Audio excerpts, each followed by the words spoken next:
Minha nora marcou um almoço da família e não me avisou.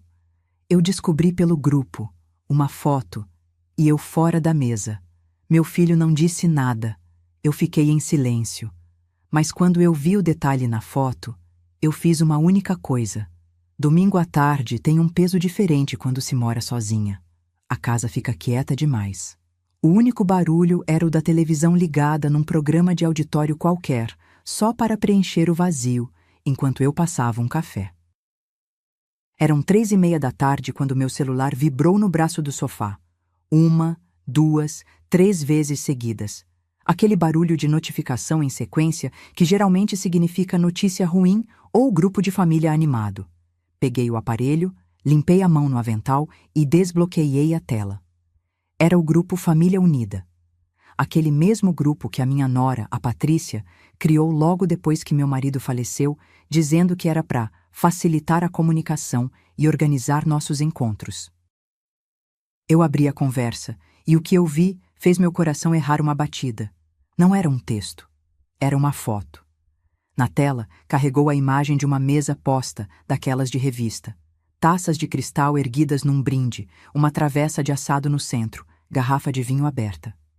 E, em volta da mesa, todos eles. O meu filho Renato, sorrindo de um jeito que eu não via há meses. A Patrícia ao lado dele, com a mão pousada possessivamente no ombro do marido. E os meus 2 netos, o Lucas e a Bia, com os copos de suco levantados. Embaixo, a legenda curta e cruel. Domingo de paz. Almoço em família recarrega as energias. Eu li aquilo 1, 2, 3 vezes. Almoço em família. Eu olhei para o relógio na parede da minha cozinha. Eu moro a 12 minutos de carro da casa do Renato. 12 minutos. Se o trânsito estiver ruim, 15. Ninguém me ligou. Ninguém mandou uma mensagem avisando. Ninguém perguntou se eu queria ir. Eu estava ali, com a xícara de café na mão, olhando para a tela pequena, sentindo como se tivesse levado um tapa na cara. A exclusão dói, mas a exclusão pública, num grupo onde tem primos e tios distantes vendo tudo, ela humilha.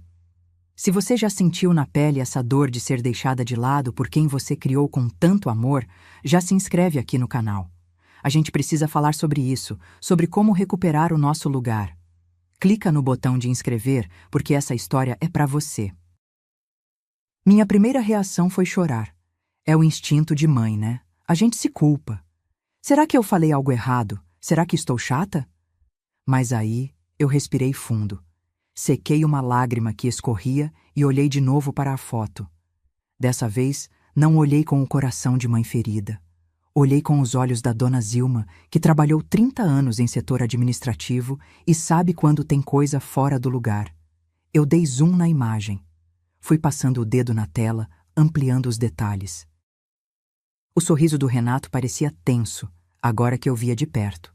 Os olhos dele não sorriam. Mas o que me chamou a atenção não foi o rosto dele. Foi o canto esquerdo da mesa. Ali, empurrado displicentemente para o lado, quase escondido atrás de uma garrafa de refrigerante e de uma pasta azul marinho fechada, tinha algo que não combina com o almoço de domingo.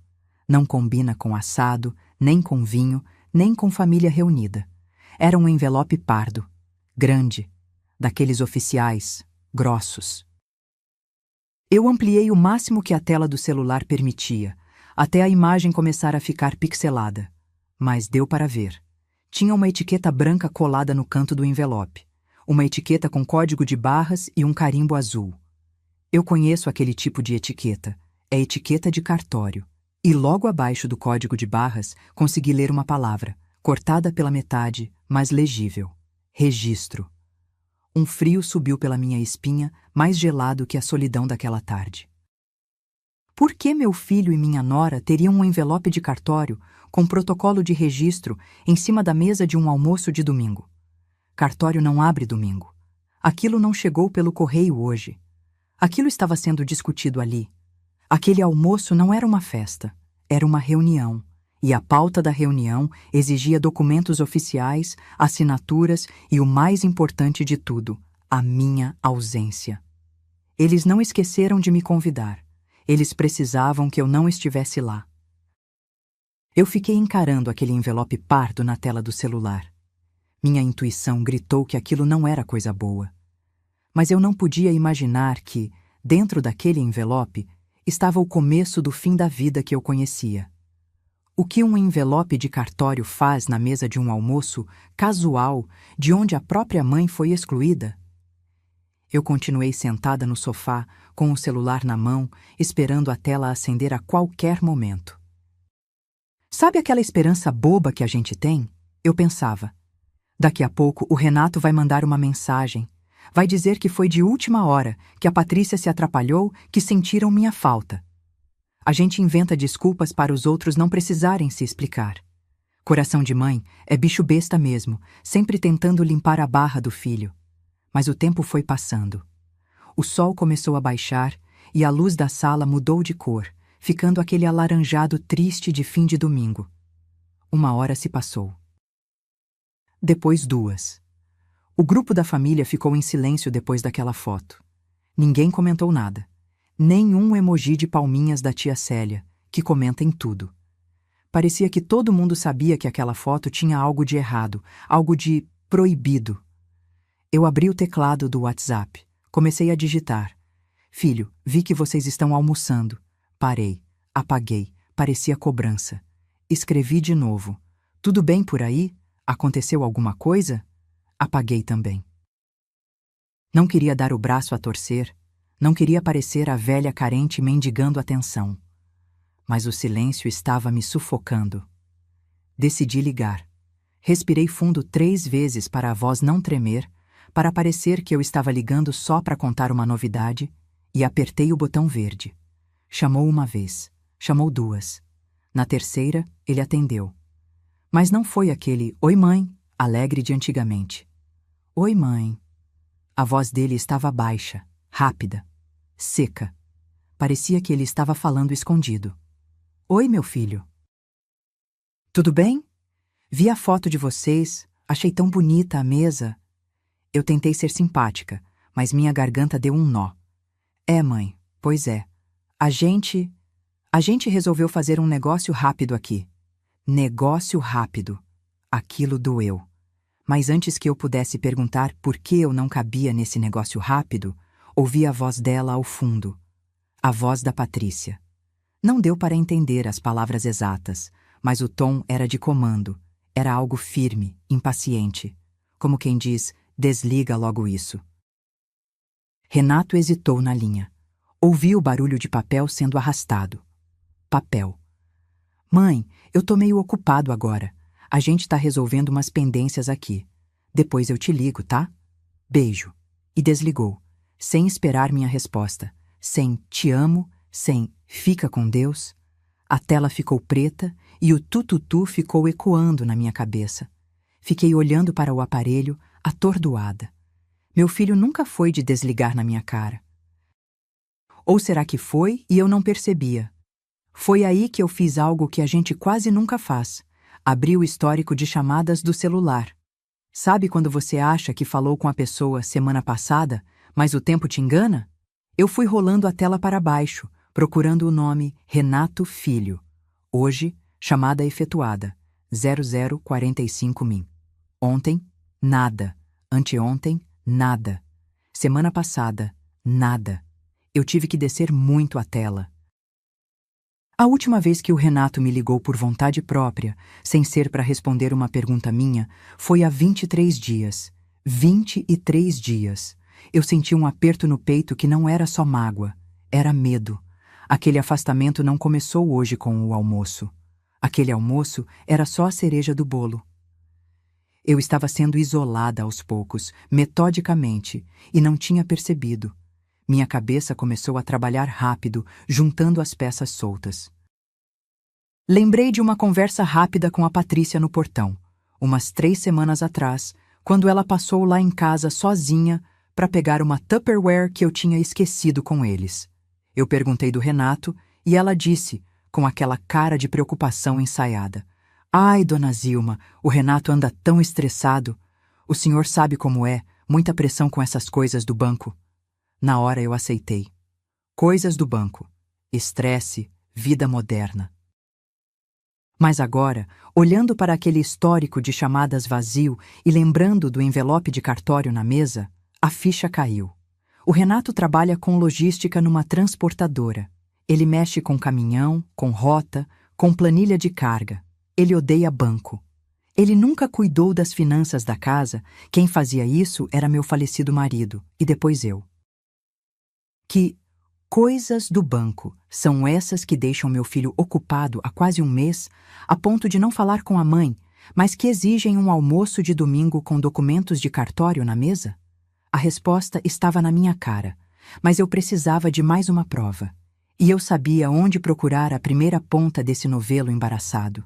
Se o Renato estava resolvendo coisas do banco, por que o envelope na foto era de um cartório de notas? A noite caiu e o sono não veio. Fiquei revirando na cama, com o lençol já todo embolado nos pés. Sabe quando a intuição fica martelando na cabeça da gente, feito uma goteira pingando num balde de metal? Plec, plec, plec. Eu não conseguia tirar aquela imagem da cabeça. O envelope, a etiqueta. Levantei, acendi a luz do abajur e peguei o celular de novo. Meus olhos já estavam ardendo, mas eu precisava ter certeza. Abri a foto, ampliei o canto esquerdo mais uma vez. A qualidade não era de cinema, mas com o brilho da tela no máximo e o quarto escuro, consegui distinguir o brasão no carimbo. E logo abaixo, umas letras miúdas que meu cérebro completou, porque já conhecia o desenho. Cartório do Segundo Ofício de Notas. Meu estômago gelou. Eu conhecia aquele carimbo. Eu conhecia aquele cartório. Fica no centro da cidade, numa rua chata de estacionar. Fechei os olhos e minha memória viajou no tempo. Voltei 8 anos, 2016. O ano em que meu marido, o Alberto, ficou de cama. Foi uma época terrível. Hospital, médico, farmácia, fralda geriátrica. Eu não tinha cabeça para nada, só para cuidar dele. E a burocracia não para porque a gente está sofrendo, né? Conta de banco trava, INSS pede prova de vida, precisa renovar a assinatura de não sei o quê. Lembrei da cena exata. Eu, exausta, sentada na sala de espera desse mesmo segundo ofício, com o Renato ao meu lado. Ele segurava minha mão e dizia: "Mãe, deixa que eu resolvo a papelada. O pai precisa da senhora lá. Faz uma procuração para mim que eu cuido de tudo no banco e nos órgãos públicos." Parecia um alívio, parecia amor. Eu assinei, uma procuração pública, e como eu confiava cegamente no meu único filho, eu não li as letras miúdas. Eu dei a ele amplos poderes, poderes para movimentar contas, para representar em repartições, para assinar por mim. O Alberto morreu 6 meses depois. A vida seguiu. O luto passou. E aquela procuração? Eu levantei da cama num pulo, calçando o chinelo de qualquer jeito. Corri para o escritório, que na verdade é o quarto de hóspedes onde guardo a bagunça. Abri a gaveta da cômoda, aquela onde a gente guarda documento importante. Tem de tudo: certidão de nascimento, escritura da casa, comprovante de vacina do cachorro que já morreu. Comecei a jogar tudo para cima. Pasta azul, pasta amarela, envelope branco. Minhas mãos tremiam. Eu precisava achar a minha via daquela procuração. Eu precisava ler o que eu tinha autorizado o Renato a fazer. Eu precisava saber se tinha prazo de validade. Revirei a gaveta inteira. O chão ficou forrado de papel. Nada. A escritura do apartamento estava lá, graças a Deus. Mas a procuração sumiu. No fundo da gaveta, preso num clipe enferrujado, achei apenas um rascunho. Uma folha de caderno amarelada com a minha letra de 2016. Levar RG e CPF para o Renato. Procuração cartório, segundo ofício. Plenos poderes. Eu caí sentada na cadeira. Eu nunca revoguei aquele documento. Eu esqueci que ele existia. Para mim, ele tinha morrido junto com a necessidade da época. Mas documento de cartório não morre se a gente não matar. Ele fica lá, dormindo. E se alguém acordou ele? Olhei para a folha de rascunho na minha mão. Plenos poderes. Se aquela procuração ainda estivesse valendo, e se o envelope na mesa do almoço fosse o que eu estava pensando, o Renato não precisava me pedir nada. Ele já tinha a minha assinatura no bolso dele há 8 anos. Mas a pergunta que me assombrava agora não era sobre o passado, era sobre o presente. Se a procuração ainda vale, o que exatamente meu filho pode tirar de mim sem eu nem ficar sabendo? Na segunda-feira, eu estava na porta do cartório antes mesmo do segurança destrancar o vidro. Sabe quando a gente tem uma missão e o corpo nem obedece mais ao cansaço? Eu não tinha dormido nada, mas estava ali, de banho tomado, bolsa firme embaixo do braço e o coração batendo na garganta. O cheiro de cartório é uma coisa que me dá arrepio. Aquele cheiro de papel velho misturado com produto de limpeza forte e ar-condicionado gelado demais. Peguei minha senha, atendimento geral, e sentei naquelas cadeiras de metal que parecem feitas para a gente não ficar confortável mesmo. Fiquei olhando o painel eletrônico, torcendo as mãos. Plim. Senha 004. Era a minha. Caminhei até o balcão. A atendente era uma moça nova, com cara de quem também preferia estar em outro lugar numa segunda de manhã. Entreguei meu RG e aquele rascunho amassado de 2016. Bom dia, minha filha.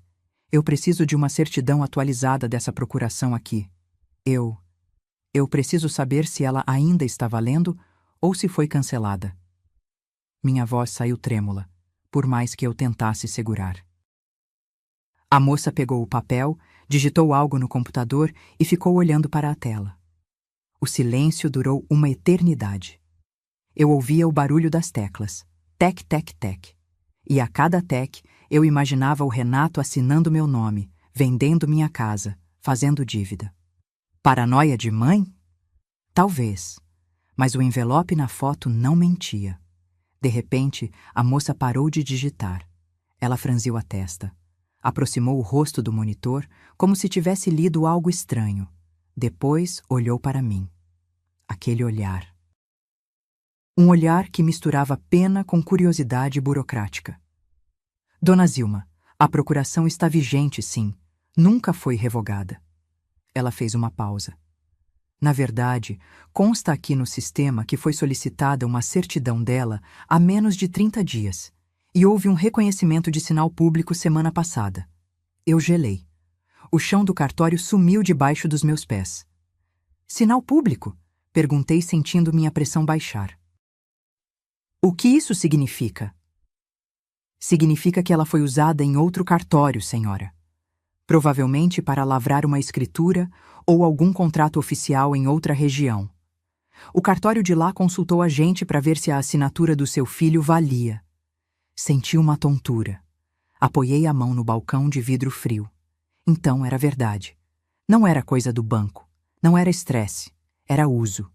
Meu filho estava usando minha assinatura enquanto eu estava em casa vendo televisão.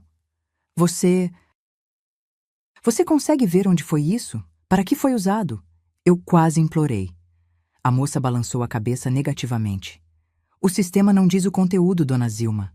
Só diz quem consultou. Foi o cartório de registro de imóveis da primeira zona. Ela baixou o tom de voz, como se me contasse um segredo. Geralmente isso acontece em transferência de propriedade. Transferência de propriedade. As palavras ecoaram na minha cabeça como um trovão. A moça imprimiu um papel, o comprovante da minha solicitação, e me entregou junto com uma guia para pagar no caixa. Eu peguei o papel, mas meus olhos focaram numa anotação que ela fez à caneta no canto, talvez com pena da minha palidez. Imóvel situado no setor sul. Eu só tenho um imóvel no setor sul. É o apartamento 302 do edifício Bandeirantes. O apartamento que eu comprei com o dinheiro da herança do meu pai, 30 anos atrás. O apartamento onde o Renato mora com a Patrícia e as crianças de favor, porque eu deixei ele ficar lá para economizar aluguel quando casou. O apartamento que no papel ainda é meu. Saí do cartório cambaleando para a calçada ensolarada, com o barulho do trânsito ferindo meus ouvidos. O envelope na mesa do almoço, a etiqueta de registro, a procuração velha, o imóvel no setor sul. Tudo se encaixou num desenho horrível. Eles não estavam apenas me excluindo da família. Eles estavam usando a minha ausência e a minha assinatura antiga para passar o apartamento onde moram para o nome deles, de graça, escondido e legalmente. Mas se o apartamento é meu e eu estou viva, como eles pretendem fazer essa transferência sem eu ir lá assinar a escritura? Foi aí que me lembrei de um detalhe na procuração que a atendente não mencionou, mas que mudava tudo. Eu peguei um táxi dali mesmo. Não quis esperar ônibus. Cada minuto parecia contar. O motorista falava sobre o calor, sobre futebol, mas eu só ouvia o zumbido da minha pressão arterial nos ouvidos. Setor Sul. Cartório de Registro de Imóveis da primeira circunscrição. Cheguei lá, suando frio. Esse cartório é diferente do outro. É mais solene, mais silencioso. É onde as casas têm dono de verdade. Peguei outra senha. Fiquei em pé, encostada numa pilastra, porque sentar parecia aceitar a derrota. Quando chamaram meu número, fui direto ao ponto. Quero ver a matrícula do apartamento 302 do edifício Bandeirantes. Sou a proprietária, Zilma Maria dos Santos. O atendente, um rapaz sério de óculos, digitou os dados. Ele parou, olhou para a tela, depois olhou para mim. Dona Zilma, a senhora tem sorte, ou azar, dependendo do ponto de vista. Como assim? A matrícula está bloqueada para análise. Tem um protocolo de registro em andamento. Uma escritura pública de compra e venda entrou aqui na semana passada. Senti minhas pernas tremerem. Compra e venda? Eu não vendi nada. Aqui consta que a vendedora é a senhora, representada por Renato Santos. Ele conferiu o nome na tela. Seu procurador. E os compradores são Renato Santos e Patrícia Lima Santos. Eu tive que segurar na borda do balcão para não cair. Eles não estavam apenas transferindo. Eles estavam simulando uma venda. O Renato estava usando a minha assinatura, via procuração, para vender o meu apartamento para ele mesmo e para a mulher dele. E conhecendo meu filho, o valor dessa venda devia ser irrisório, só para pagar menos imposto, e eu nunca veria a cor desse dinheiro. Eu quero ver o documento. Agora! Minha voz saiu num sussurro rouco, mas firme. O rapaz imprimiu uma cópia da prenotação, que é o resumo do que está acontecendo, e me entregou. Meus olhos correram pelas linhas cheias de termos jurídicos. Transmitente, adquirente, outorgante. Mas duas coisas pularam na minha cara como se estivessem em neon piscante. A primeira foi no campo endereço para notificações da vendedora. Em vez do meu endereço, da minha casa onde moro há 30 anos, estava lá, Rua das Acácias, 45, Casa 2. O endereço da Patrícia.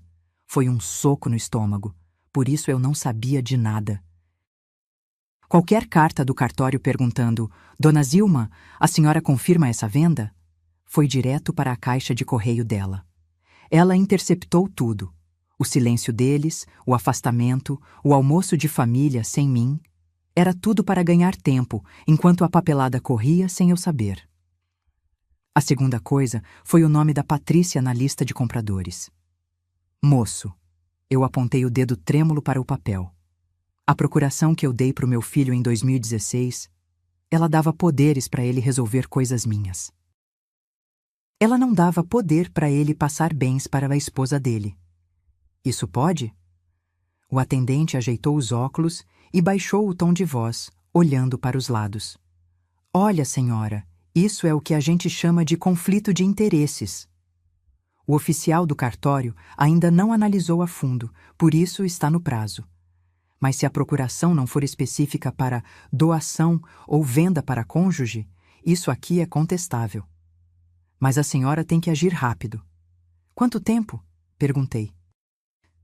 O prazo de impugnação vence em 15 dias corridos. Se a senhora não entrar com um requerimento bloqueando isso ou revogando os poderes, o registro é efetivado.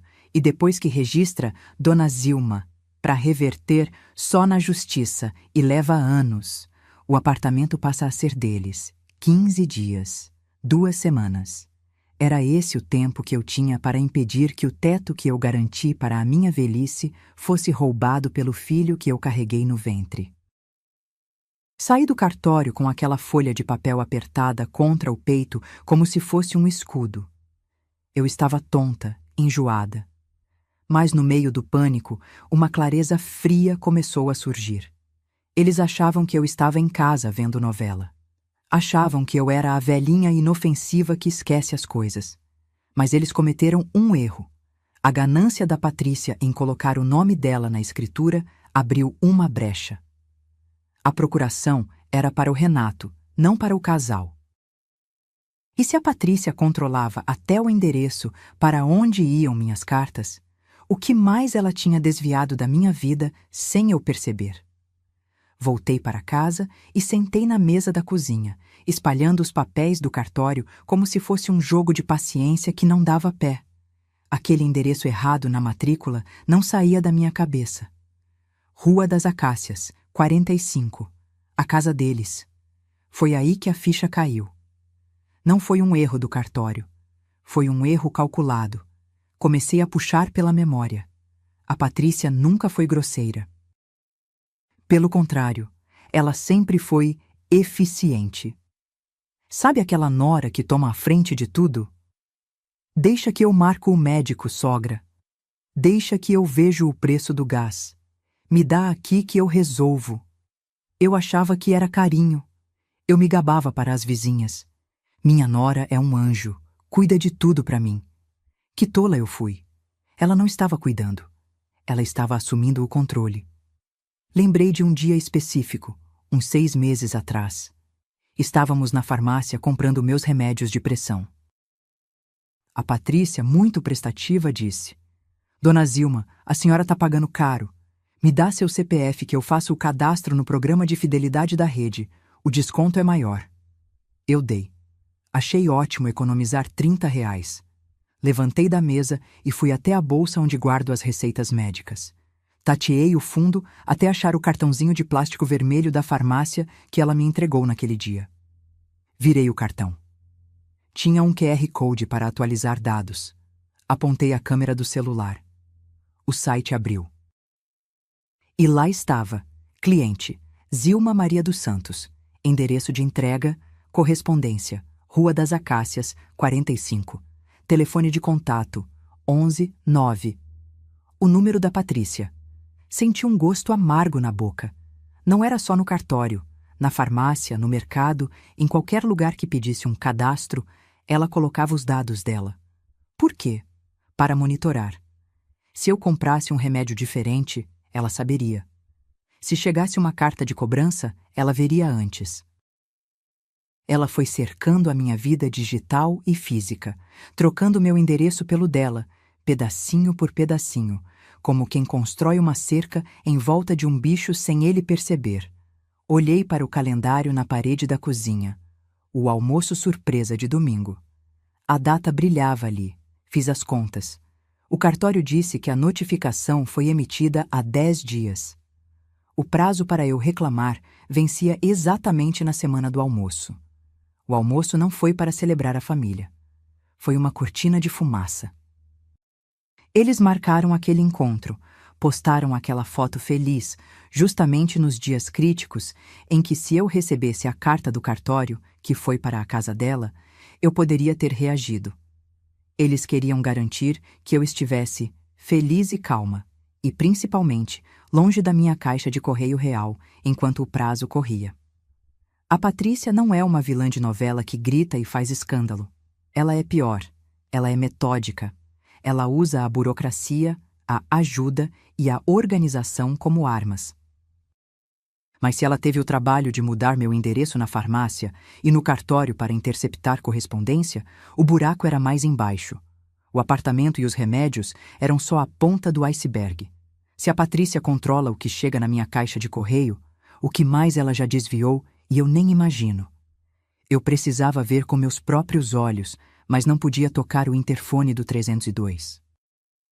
Se o Renato ou a Patrícia estivessem em casa, eu teria que confrontá-los antes da hora, e eu ainda não tinha todas as armas na mão.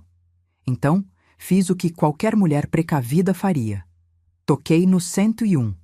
Dona Neuza. A síndica eterna do prédio, mesmo quando não está no cargo. Aquela vizinha que sabe a hora que o caminhão do lixo passa e a hora que cada morador chega do trabalho. Ela me recebeu com aquele café forte de fim de tarde e um abraço apertado. Menina, que sumiço! Achei que você tinha mudado de estado, Neuza disse, servindo uma xícara. Mas a sua nora, a Patrícia, essa não sai daqui, hein? Eu segurei a xícara no ar, paralisada. Como assim, Neuza? Eles moram aqui, é normal ela entrar e sair. Não, Zilminha, não tô falando do dia a dia. Tô falando das visitas dela na hora do almoço, quando o Renato tá trabalhando. Ela vem, fica lá na portaria mexendo em papelada com o Severino, sobe com pasta, desce com pasta. Ela me disse outro dia que estava uma correria para resolver o problema do financiamento do seu apartamento. O café quase entalou na minha garganta. Financiamento? Repeti, tentando não demonstrar o pânico. Ela disse que o banco estava cobrando uns resíduos antigos que, se não resolvesse, ia a leilão. Menina esforçada ela, viu? Disse que não queria te preocupar porque você já tem idade. Eu coloquei a xícara na mesa com cuidado para não quebrar, porque minha mão tremia de raiva. Eu quitei aquele apartamento há 15 anos. Tenho a carta de quitação guardada na mesma gaveta onde não achei a procuração. Não existe resíduo. Não existe dívida. A mentira da Patrícia tinha pernas curtas, mas era audaciosa. Ela estava inventando uma crise financeira para justificar a movimentação de papéis no condomínio sem levantar suspeitas dos vizinhos. Neuza. Eu forcei um sorriso amarelo. Eu preciso ver uma coisa na portaria. Você desce comigo? Descemos. O porteiro da tarde, seu Cláudio, me deixou olhar o livro de protocolo de correspondências. É aquele caderno grosso, de capa preta, onde o porteiro anota tudo que chega registrado e quem pegou. Comecei a folhear as páginas do último mês. Dia 05, correspondência bancária, retirado por Patrícia, apto 302. Dia 12, cartório, primeiro ofício, retirado por Patrícia, apto 302. Dia 18, prefeitura, IPTU, retirado por Patrícia, apto 302.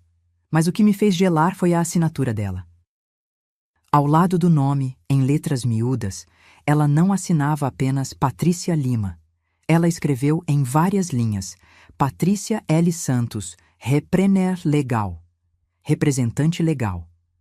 Ela estava se passando por minha representante oficial perante o condomínio para confiscar documentos que vinham em meu nome, endereçados ao meu imóvel.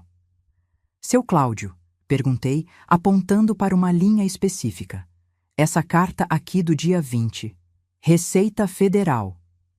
A Patrícia levou também? Levou, dona Zilma. Ela disse que era para a senhora não ter que vir buscar. Falou que era urgente. Coisa de malha fina, sabe? Eu senti um enjoo forte. Receita Federal. Malha fina. Se a Patrícia estava interceptando notificações da Receita endereçadas a mim, no imóvel que é meu, o problema não era só a casa.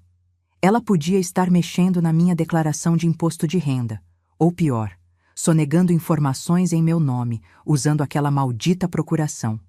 Agradeci ao porteiro e à Neuza, dizendo que estava tudo resolvido. Saí do prédio com o barulho da rua parecendo abafado. A Patrícia não estava só roubando meu apartamento. Ela estava construindo um muro de mentiras burocráticas ao meu redor, interceptando avisos de perigo, multas e intimações. Eu estava cega e surda dentro do meu próprio patrimônio. Mas a mentira sobre o financiamento e a assinatura no livro do porteiro me deram uma ideia. Se ela achava que eu estava velha e confusa, talvez fosse a hora de dar a ela exatamente o que ela queria ver, para que ela baixasse a guarda de vez. Só que, para isso, eu precisaria engolir meu orgulho e fazer o papel mais difícil da minha vida. Domingo chegou de novo. Dessa vez, eu não esperei o convite que não viria. Acordei cedo, bati um bolo de laranja que o Renato adorava quando era criança, aquele com a calda açucarada por cima, e vesti minha melhor roupa. Se eles queriam me excluir, eu ia me incluir à força. Eu precisava ver a dinâmica da casa por dentro. Toquei a campainha da casa deles, que, ironicamente, tem a escritura no meu nome, mas a placa na porta diz Família Santos, como se fosse propriedade exclusiva deles. Ao meio-dia em ponto. Quem abriu foi a Patrícia. O sorriso dela, que estava preparado para alguma visita, congelou quando me viu. Durou meio segundo, mas eu vi a raiva nos olhos dela antes da máscara social cair de volta. Ah! Dona Zilma! Ela falou alto demais, para quem estava lá dentro ouvir. Que surpresa! A senhora não avisou no grupo que vinha. A gente nem contou com o seu prato. Não precisa se preocupar, minha filha. Eu trouxe a sobremesa e como pouco. O importante é estar junto. Entrei sem pedir licença, com o bolo na mão. O clima na sala era pesado. O Renato estava no sofá, fingindo ler alguma coisa no celular para não me encarar. Os meninos, meus netos, mal tiraram os olhos da televisão. Oi, vó, disseram sem emoção. O veneno da Patrícia já tinha chegado neles. Durante o almoço, entendi a estratégia. Não era só me isolar fisicamente, era me destruir moralmente. A cada frase que eu dizia, a Patrícia distorcia. O trânsito estava ótimo para vir, eu comentei. Nossa, sogra, mas hoje é domingo, não tem trânsito. A senhora deve estar confundindo com dia de semana de novo. A memória está falhando, né? Ela disse isso com um tom de pena, olhando significativamente para o Renato. Depois, quando perguntei do trabalho do Renato, Mãe, eu já te falei que mudei de setor mês passado. Ele respondeu impaciente. Viu, Renato? Patrícia interveio, servindo mais arroz para ele. Eu te falei que ela não está retendo informação. A gente explica, e a dona Zilma esquece. Deve ser a idade chegando com força. Eu engoli seco. Eu lembrava perfeitamente. Ele nunca tinha me contado da mudança de setor. Mas ali, naquela mesa, 2 contra 1, a minha verdade parecia loucura. Eles estavam construindo uma narrativa ao vivo, a de que a vovó está gagá. Se eu me irritasse, confirmava que estava desequilibrada. Se eu ficasse quieta, confirmava que estava perdida. Senti um nó na garganta, mas mantive a postura. Preciso de um copo d'água, disse, levantando da mesa para fugir daquele teatro por 1 minuto. Fui até a cozinha. A casa estava impecável, fria. Enquanto eu enchia o copo no filtro, meus olhos bateram na porta da geladeira. Aquele mural clássico de família, ímãs de viagem, desenho das crianças, lista de compras e um post-it amarelo, colado bem no alto, longe do alcance das crianças. Minha visão de perto é boa. A letra da Patrícia, redonda e organizada, dizia: Terça, 14 horas, Dr. Fábio, psiquiatra, levar DOCSP, avaliação de capacidade. Parei com o copo na metade do caminho. Avaliação de capacidade? O meu coração disparou de um jeito que achei que fosse ter um troço ali mesmo. Não era uma consulta de rotina para eles. Ninguém escreve capacidade num lembrete de médico comum. Aquilo é termo jurídico. Termo de quem quer provar que alguém não pode responder por si. Saquei o celular do bolso do avental com a mão trêmula.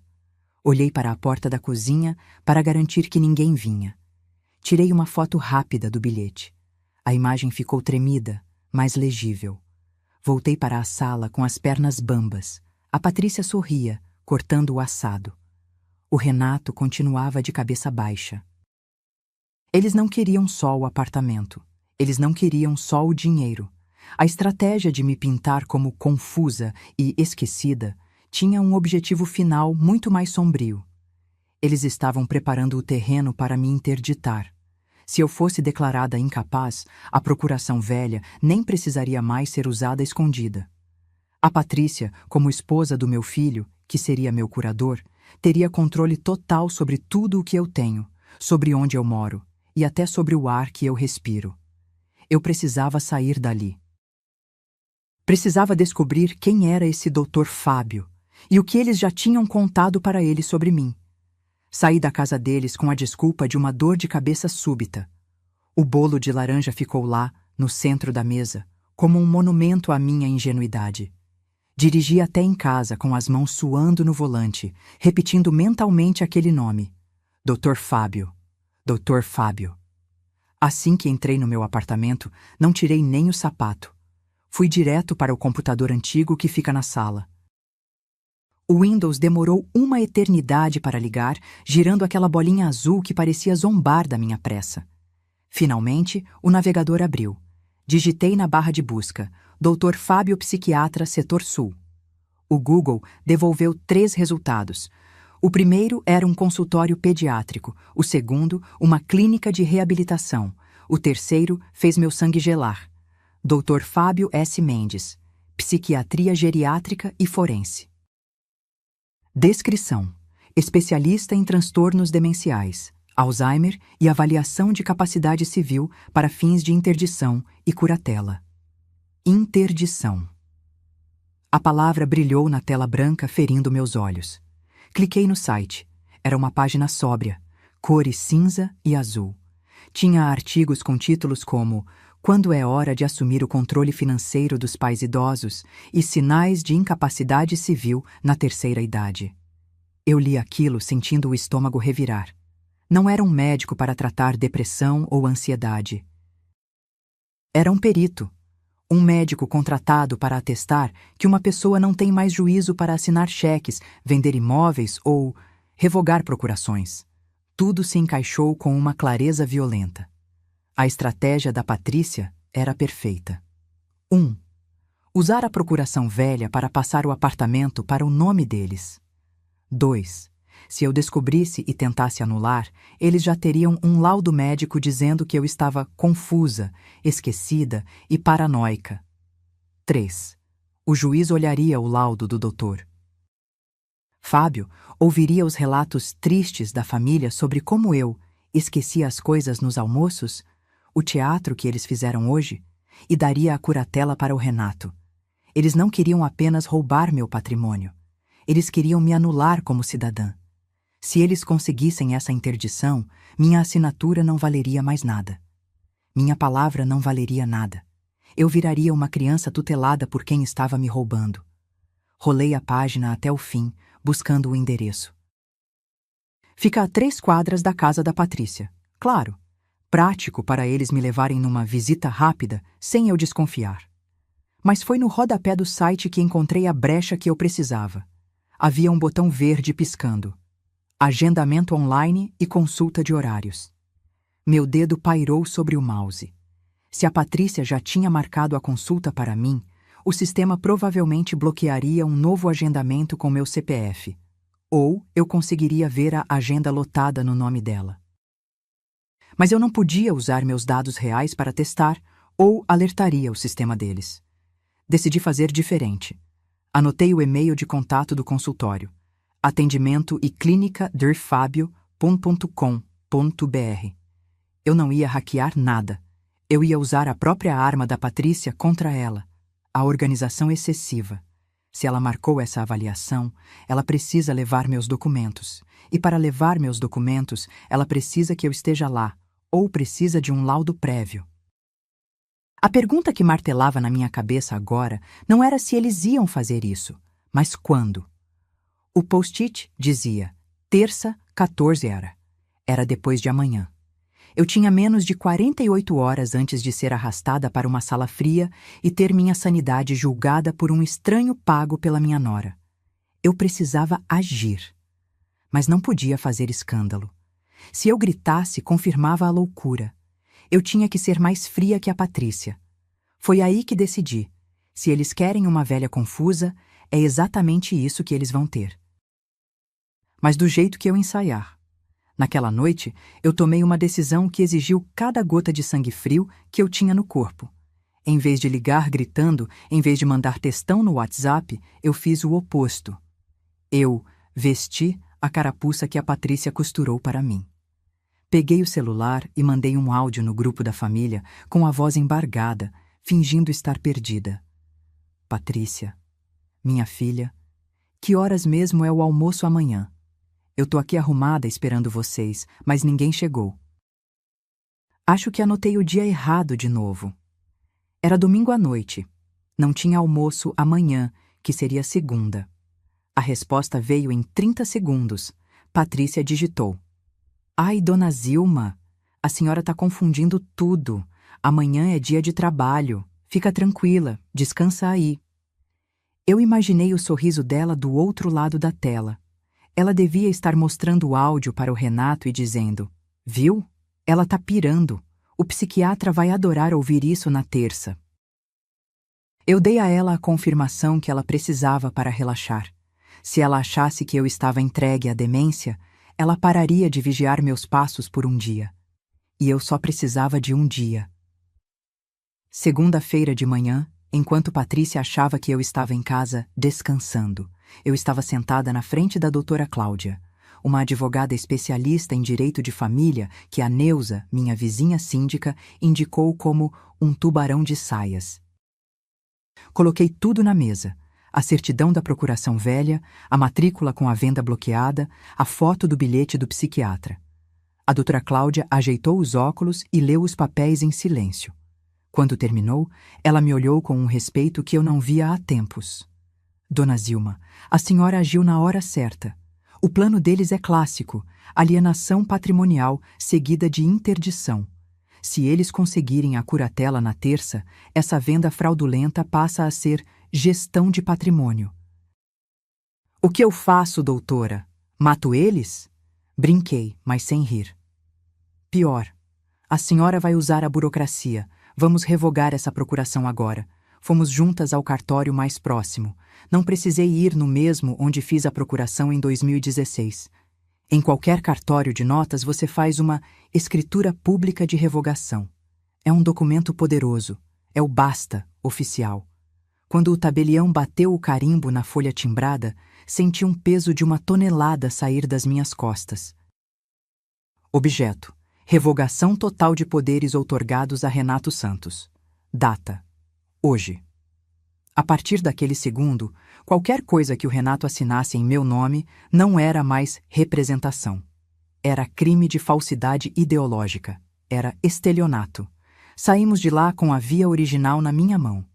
Mas a doutora Cláudia me puxou para um canto na calçada.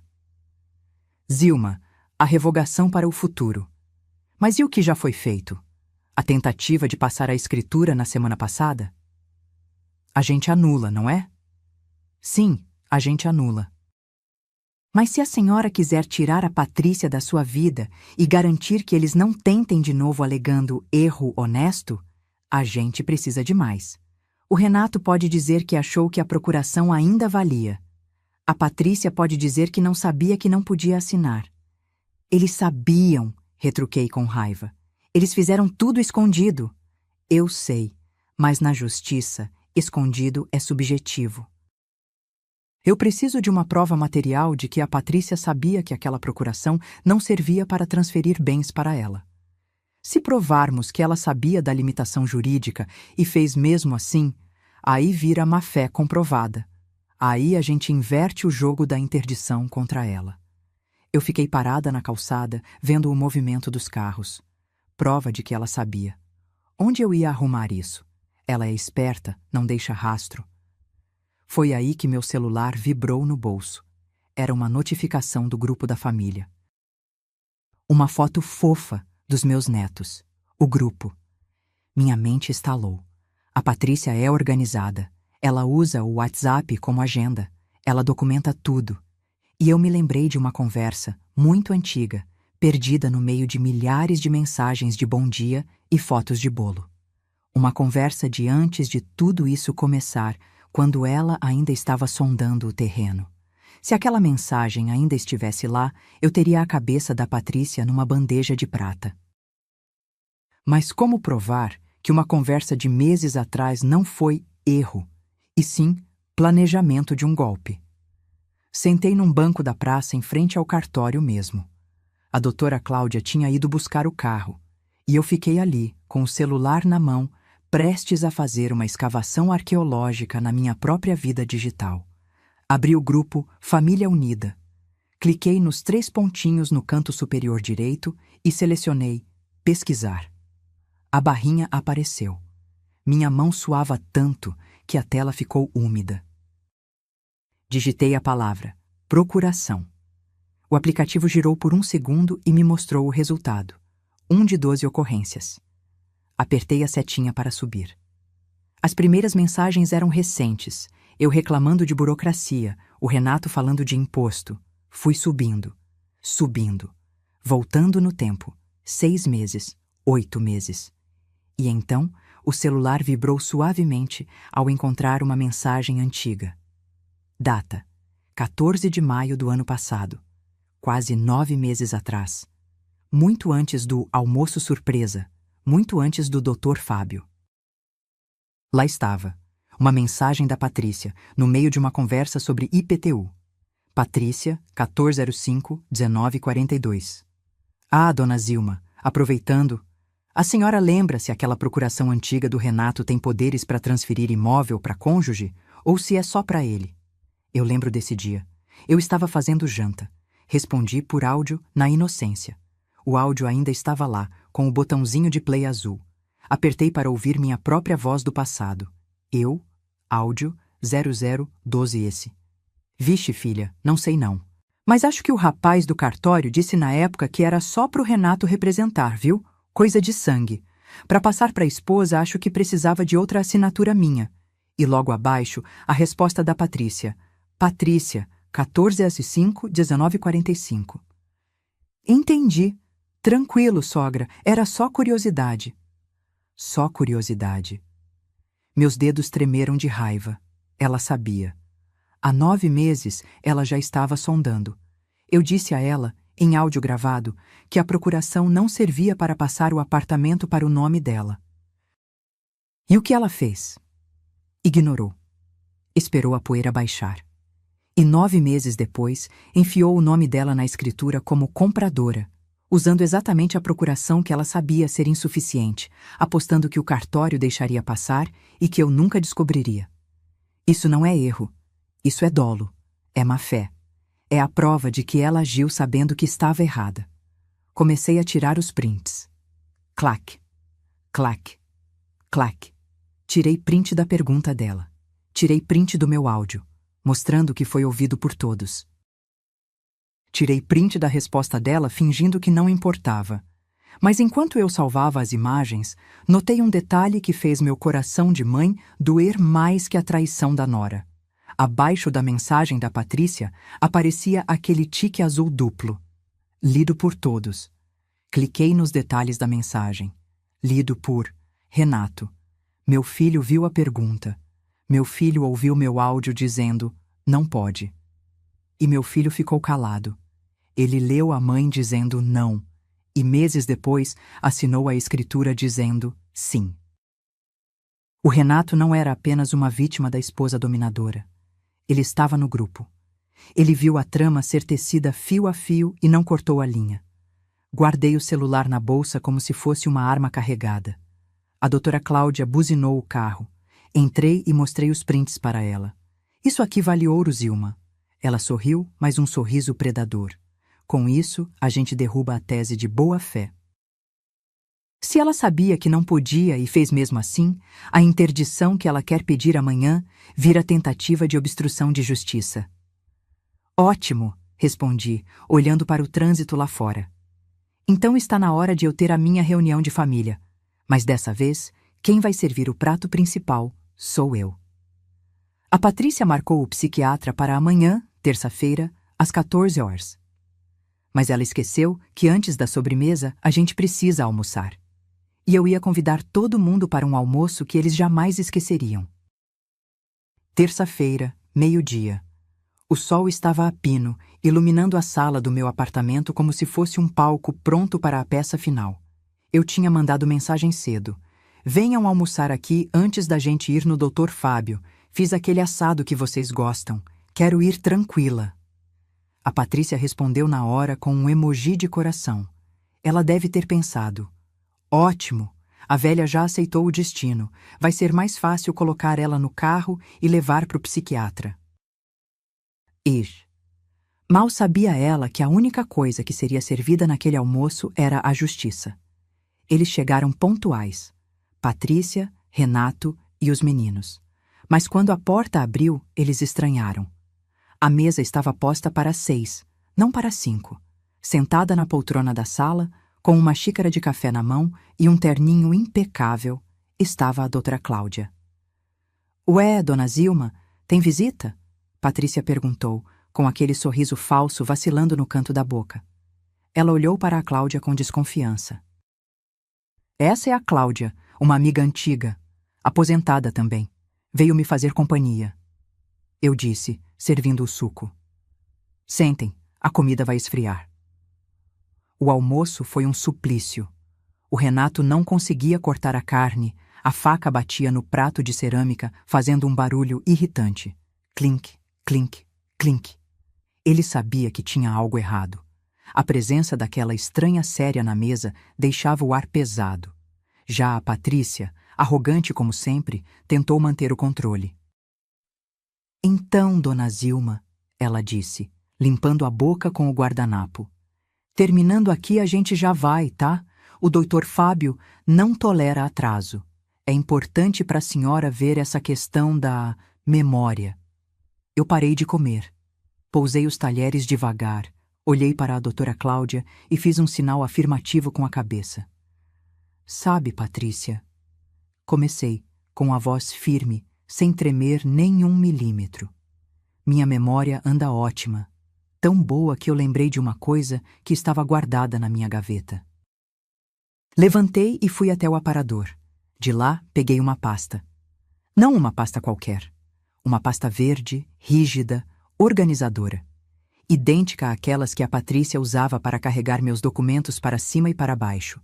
Só que essa estava na minha mão. Voltei para a mesa. O silêncio era absoluto. Só se ouvia a respiração pesada do Renato. Joguei a pasta na mesa. Plaft. O som seco fez os meninos pularem na cadeira. Antes da gente ir no psiquiatra, eu queria mostrar meus exames. Falei abrindo a pasta. Tirei o primeiro papel, a escritura pública de revogação de procuração. Coloquei na frente do Renato. Isso aqui diz que você não é mais meu procurador. Desde ontem. Qualquer coisa que você assinar com meu nome agora é crime. O Renato ficou branco como a toalha da mesa. Ele pegou o papel, as mãos tremendo tanto que a folha vibrava. Tirei o segundo papel. A certidão do cartório de registro de imóveis com a impugnação da venda. Coloquei na frente da Patrícia. E isso aqui é o bloqueio daquela escritura que vocês tentaram passar semana passada. Aquela onde você, Patrícia, aparecia como dona da minha casa. O oficial do cartório mandou avisar que conflito de interesses não registra. Patrícia abriu a boca para falar, os olhos arregalados, o pescoço ficando vermelho. Dona Zilma, a senhora não está entendendo? A gente só queria proteger o patrimônio. Proteger? Eu bati a mão na mesa. Proteger de quem? Da dona? Tirei o terceiro papel. O mais importante. O print colorido, ampliado em folha A4, da conversa de WhatsApp de 9 meses atrás. Aquele onde ela perguntava se podia transferir para o cônjuge, e eu dizia que não. E isso aqui, deslizei o papel até ela. É a prova de que não foi erro. Você sabia. Você perguntou, eu neguei, e você fez mesmo assim. Isso se chama má-fé. A doutora Cláudia, que até então estava em silêncio, tomou um gole de suco e falou com aquela voz calma de quem domina o tribunal. E má-fé em transação imobiliária envolvendo idoso, com abuso de confiança e mandato vencido. Configura estelionato majorado pelo Estatuto do Idoso. A pena começa em 2 anos, Patrícia. Sem fiança na delegacia. O garfo da Patrícia caiu no chão. O barulho de metal ecoou na sala. Olhei para o relógio na parede. São 13h15. O doutor Fábio atende às 14 horas. Se vocês quiserem, a gente pode ir lá agora. Mas não para ele me avaliar. Para ele avaliar o que leva um filho e uma nora a tentarem interditar uma mulher sã só para roubar um apartamento. Patrícia olhou para o Renato, esperando que ele a defendesse, que ele gritasse, que ele fizesse alguma coisa. Mas o Renato estava olhando para mim. E nos olhos dele não tinha raiva, tinha pavor. Eu me inclinei sobre a mesa, encarando a nora que tentou me apagar da minha própria vida. Eu não estou confusa, minha filha. Eu estou acordada. E agora a gente vai conversar sobre o futuro. Mas antes que eu pudesse ditar as regras, a Patrícia, acuada como um bicho, fez o que todo covarde faz quando é pego.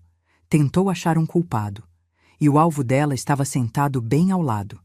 A mesa da família virou um tribunal, mas a sentença ainda não estava dada.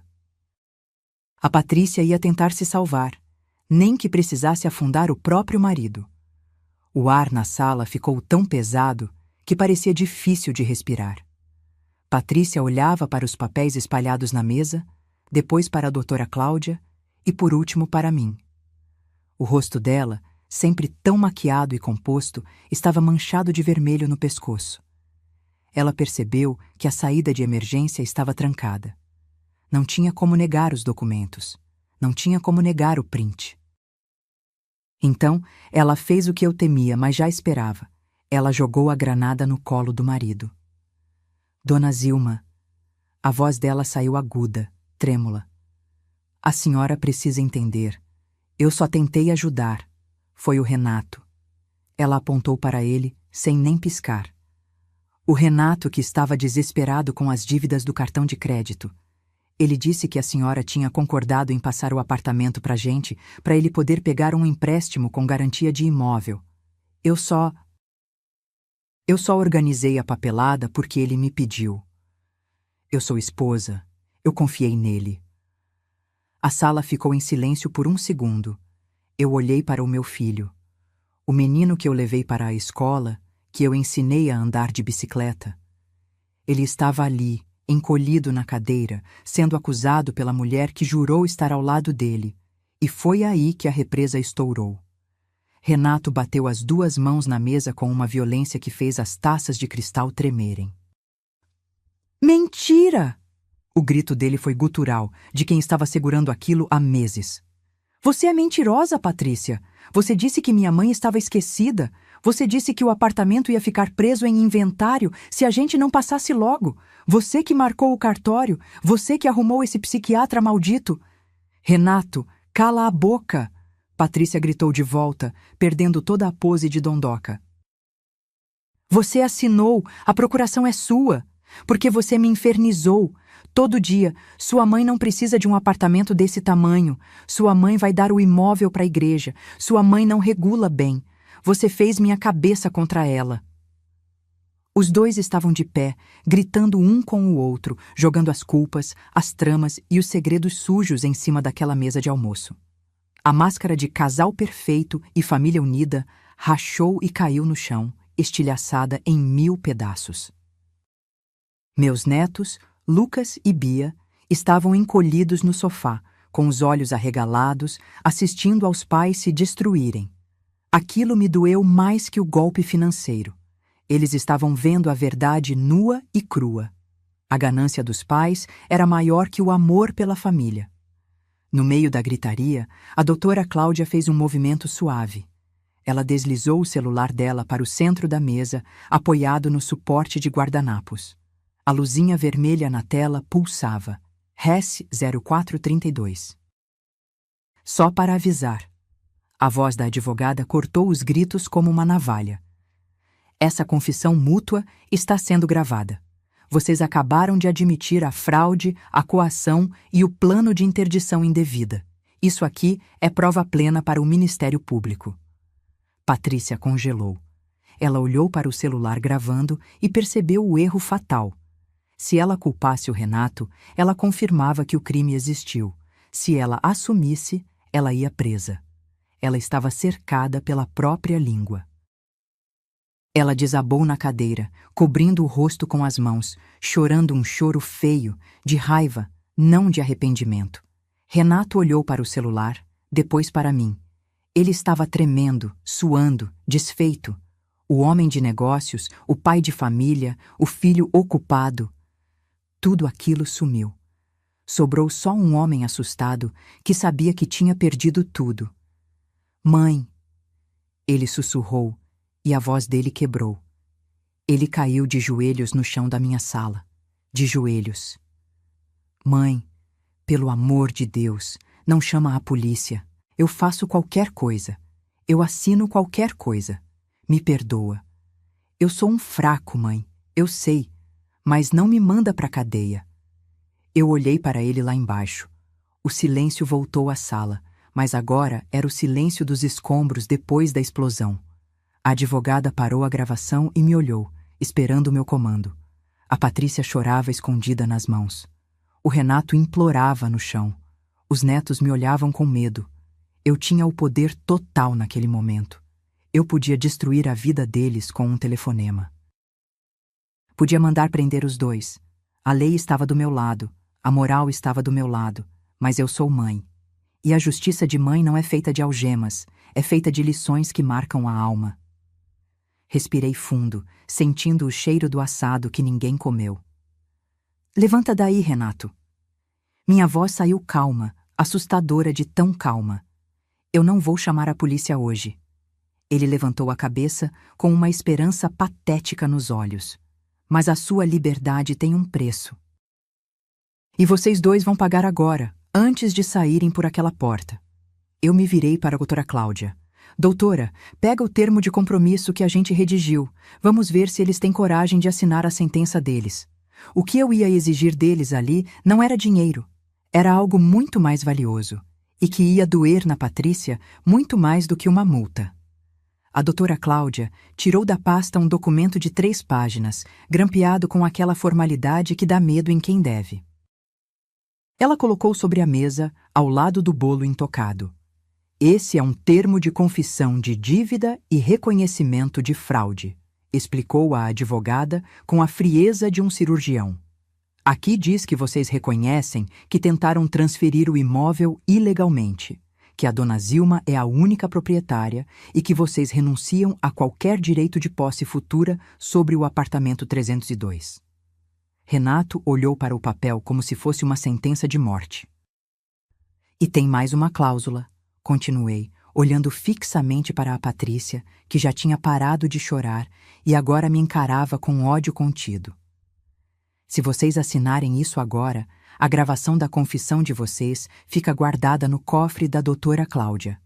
Se vocês tentarem qualquer coisa contra mim, uma interdição, uma fofoca no condomínio, um atraso no condomínio do meu apartamento, esse documento e o áudio vão direto para o Ministério Público. E aí, meu filho, é cadeia, sem conversa. Renato pegou a caneta. A mão dele tremia tanto que ele teve que segurar o pulso com a outra mão para conseguir firmar a letra. Ele assinou. Deixou ali a dignidade dele, mas salvou a liberdade. Empurrei o papel para a Patrícia. Você também. Como testemunha e coautora. Ela assinou com raiva, riscando o papel com força. Satisfeita, dona Zilma? Ela sibilou. A senhora ganhou. Pode ficar com seu apartamento velho. A gente vai embora. Não acabou, Patrícia, eu disse, levantando da cadeira. Minha voz preencheu a sala. O acordo jurídico está feito. Agora falta o meu acordo. Caminhei até ficar de frente para ela. Você queria me tirar da família, não queria? Queria que eu fosse uma velha esquecida num canto. Pois bem, seu desejo foi atendido. A partir de hoje, você não existe mais para mim. O quê? Ela franziu a testa. Você está proibida de pisar na minha casa, proibida de me ligar, proibida de falar meu nome. Se eu souber que você falou de mim para uma vizinha, eu executo o contrato.